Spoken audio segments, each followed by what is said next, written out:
নমস্কার দর্শক বন্ধুরা, রেস স্পোর্টসের পর্দায় আপনাদের সকলকে স্বাগত। এই মুহূর্তে আমি দাঁড়িয়ে রয়েছি যুব ভারতী ক্রীড়াঙ্গনের ট্রেনিং গ্রাউন্ড 1-এ এবং আপনারা এর আগে আমাদের রেস স্পোর্টসের পর্দায় দেখেছেন যে কলকাতা লিগের বিভিন্ন দলগুলোর অনুশীলন কিন্তু আমরা আপনাদের সামনে তুলে ধরেছিলাম, যেখানে প্রত্যেকটা দল আসন্ন কলকাতা লিগ নিয়ে কীরকমভাবে তাদের প্রস্তুতি করছে এবং তাদের দলের প্রত্যেকটা ফুটবলারের মানসিকতা কী রয়েছে এই আসন্ন কলকাতা লিগ নিয়ে, সেই সকল কিছুই কিন্তু আমরা আপনাদের সামনে তুলে ধরেছিলাম। এবং সেই মতোই আমরা চলে এসেছিলাম এই সল্টলেকের ট্রেনিং গ্রাউন্ডে, যেখানে কিন্তু অনুশীলন করছে ভবানীপুর দল। আপনারা জানেন যে কলকাতা লিগের অন্যতম পরিচিত দল এই ভবানীপুর, এবং প্রত্যেক বছর তারা কিন্তু একটা ভালো চ্যালেঞ্জ ছুড়ে দেয় প্রত্যেকটা দলের বিরুদ্ধে। এবং আজ যখন আমরা ভবানীপুরের অনুশীলন কভার করতে এসেছিলাম, সেই সময় আমরা দেখতে পেলাম কোচ শাহিদ রহমানের তত্ত্বাবধানে এই দলটা কিন্তু যথেষ্ট কম্প্যাক্ট ফুটবল খেলার দিকেই কিন্তু এগোচ্ছে। এবং আপনারা জানেন যে আগামীকাল থেকেই শুরু হতে চলেছে কলকাতা লিগ, এবং বলা ভালো যে শেষ মুহূর্তের প্রস্তুতি কিন্তু এই মুহূর্তে চলছে প্রত্যেকটা দলেরই, এবং সেই মতোই আজ ভবানীপুর দলও কিন্তু তাদের শেষ মুহূর্তে প্রস্তুতি করছে। যেখানে আমরা দেখতে পেলাম যে অনুশীলনে প্রথমে বেশ কিছুক্ষণ ফিজিক্যাল ট্রেনিংয়ের উপর কিন্তু জোর দেওয়া হচ্ছে, এবং তারপর বিভিন্ন অভিনব প্রক্রিয়ায় গোলকিপারদেরকেও কিন্তু অনুশীলন করানো হচ্ছে। এরই পাশাপাশি প্রত্যেকটা ফুটবলারের যেরকমভাবে ফিজিক্যাল ট্রেনিং, সেরকমভাবেই পাসিং ফুটবলের উপরও জোর দেওয়া হচ্ছে। এবং একদম যখন দল মূল অনুশীলনে ঢোকে, আপনারা আমাদের ভিডিওর মাধ্যমে দেখতে পাবেন যে যখন দল সেই পাসিং ফুটবলের পর যখন অনুশীলন শুরু করলো, সেই সময় আমরা দেখতে পেলাম যে দুদিকে ফুটবলার ভাগ করে দেওয়া হলো। অর্থাৎ যারা আক্রমণ ভাগের ফুটবলার তাদেরকে নিয়ে যাওয়া হলো আক্রমণ ভাগে, এবং যারা রক্ষণ ভাগের ফুটবলার তাদেরকে রক্ষণে নিয়ে গিয়ে দুটোভাবেই অনুশীলন হলো। যারা রক্ষণ ভাগের ফুটবলার তারা কীভাবে ডিফেন্সকে আটোসাটো রাখবেন এবং রেখে অপর প্রান্তে বল বাড়িয়ে দেবেন, সেরকমও যেরকম অনুশীলন চললো, সেরকমভাবেই ঠিক আক্রমণ ভাগে যারা ফুটবলাররা রয়েছেন তাদের উদ্দেশ্যে বল বাড়িয়ে দিয়ে দুই উইং থেকে ক্রস তুলে, এবং আক্রমণ ভাগে যারা ফুটবলার রয়েছেন তাদেরকে দিয়ে গোল করানোর মহড়া। অর্থাৎ এর থেকে বোঝাই যাচ্ছে যে রক্ষণ থেকে আক্রমণ দুটো দিকেই কিন্তু যথেষ্ট পরিমাণে জোর দিচ্ছে এই ভবানীপুর দল।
আমরা আজকে অনুশীলন শেষে কথা বলে নিয়েছিলাম ভবানীপুর দলের হেড কোচ শাহিদ রহমান, এছাড়াও গোলরক্ষক কোচ এবং অ্যাসিস্ট্যান্ট কোচের সঙ্গে, এবং তারাও কিন্তু এই বিষয়টা পরিষ্কার জানিয়েছেন যে আমাদের গোটা মৌসুম জুড়ে যথেষ্ট ভালো অনুশীলন হয়েছে, এবং সেই অনুশীলনকে আমরা কিন্তু এই আসন্ন কলকাতা লিগেও সেই জিনিসটাকে কাজে লাগাতে চাইবো। এবং 28 তারিখ তাদের প্রথম ম্যাচ, সেই ম্যাচ আমরা চাইবো একটা ভালো ফুটবল খেলে ম্যাচটা জিততে।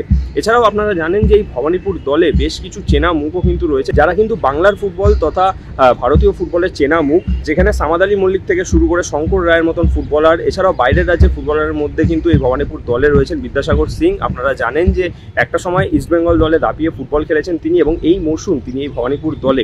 এবং আমরা অনুশীলন শেষে কথা বলে নিয়েছিলাম সেই শঙ্কর রায় এবং বিদ্যাসাগর সিংয়ের পাশাপাশি আরও বেশ কিছু ফুটবলারদের সঙ্গে। কি বললেন তারা এবং আসন্ন কলকাতা লিগ নিয়ে তাদের মানসিকতা কি, চলুন শুনে নেওয়া যাক তাদের মুখ থেকে।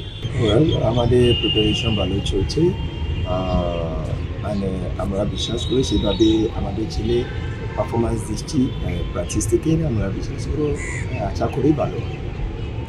নতুন নতুন প্লেয়ার ওরা জয়েন করেছে, সিনিয়র প্লেয়ারগুলো যারা ফায়াজ, সামাদ, সিকিন, বিদ্যাসাগর, মানে অনেকগুলো ইভেন জুনিয়র প্লেয়ার যারা ভালো ভালো আছে, চিন্তা বা আশা করি ওরা ভালো করবে। ইয়েস, আমাদের বাঙালি ছেলে যদি টাইম পায়, যদি চান্স পায় আরও ভালো হবে আমাদের বাঙালি ছেলে। Coach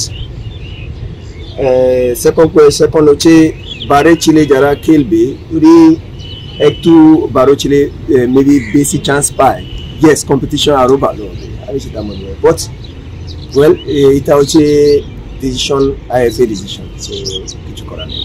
yes, as a player complete different हो जाता है, क्वेश्चन ओनली देखने से ठीक है एंड टीम के साथ लिंक रहने से ठीक है, बट ऐसा coach, as an assistant coach बहुत कुछ मैनेज करना पड़ता है। We have to take care of too many things to prepare a team in good shape and to take it to that level. It's very difficult. We had prepared well, we had sufficient time, we had done our homework well. I expect we will have a good show in the tournament. প্রস্তুতি বলতে আমাদের তো প্রস্তুতি খুব ভালো চলছে। Coach আমাদের মানে যেভাবে বলছে আমরা সেভাবে করার চেষ্টা করছি। তো সিনিয়ররা জুনিয়ররা মিলিয়ে একটা টিম কমপ্লিট ভালো হয়েছে আমাদের, সবাই কোচের মতো করার চেষ্টা করছে, কোচ যেটা বলছে। তো মোটামুটি ভালোই প্র্যাকটিস হচ্ছে। ফুটবলারদের তো নতুন বলে কিছু হয় না, যেখানে যাবে ফুটবলারদেরকে মানিয়ে নিতে হবে, খেলতে হবে। তো আমি এখানে এসেছি, কোচের সাথে মানে ভালো বন্ডিং আছে, টিমমেট সবার সাথে ভালো বন্ডিং আছে, তো ভালো চলছে, আশা করি ভালো রেজাল্ট। আমাদের খুব ভালো প্রস্তুতি হয়েছে, আমরা ক্যাম্প করেছি সপ্তাহ, ক্যাম্পের পরে আমার একটা ভালো মাঠে আমাদের প্র্যাকটিস হয়েছে, আমাদের পুরো টিম ভালো জায়গায় আছে। হ্যাঁ, একদমই ভালো, এটা একটা বাঙালি ফুটবলের উন্নতির জন্য করেছে আর কি। ভালো করে যে বাঙালি যত বেশি খেলবে তত ভালো ভালো। আমরা বলতে যে বাইরে তো শুধু 5 জনকে মানে খেলতে পারবে বলেছে, মানে IFA নিয়ম করেছে বাইরে 5 জন ফার্স্ট লেভেলে খেলতে পারবে, কিন্তু এটা বলেনি কোথাও যে 11 জন বাঙালি খেলতে পারবে। তো যে টিমের ভালো বাঙালি আছে, ভালো বাঞ্চ অফ প্লেয়ার আছে, তারা 11 জন খেলালে তো IFA-র কোনো অসুবিধা নেই। বাইরে তোমরা যদি মনে হয় যে টিমে কোথাও ঘাটতি আছে, কোনো পজিশনের প্লেয়ার পাওয়া যাচ্ছে, কেন অনেকগুলো টিম তো প্লেয়ার, এত বাঞ্চ অফ প্লেয়ার হয়তো সবার কোয়ালিটি প্লেয়ার, সবাই চাই যে আমার টিম ভালো জায়গায় থাকুক, ভালো রেজাল্ট করুক। যদি তার জায়গায় মনে হয় কোনো একটা জায়গায় কোনো পজিশানে যে বাইরের ছিল দুখানা নিয়ে এসে টিমটাকে ভালো করা যায় তো করতে পারে, কিন্তু IFA কখনো বারণ করেনি বা IFA এটা বলে দেয়নি যে তুমি 11টা বাঙালি ছেলে খেলাতে পারবে।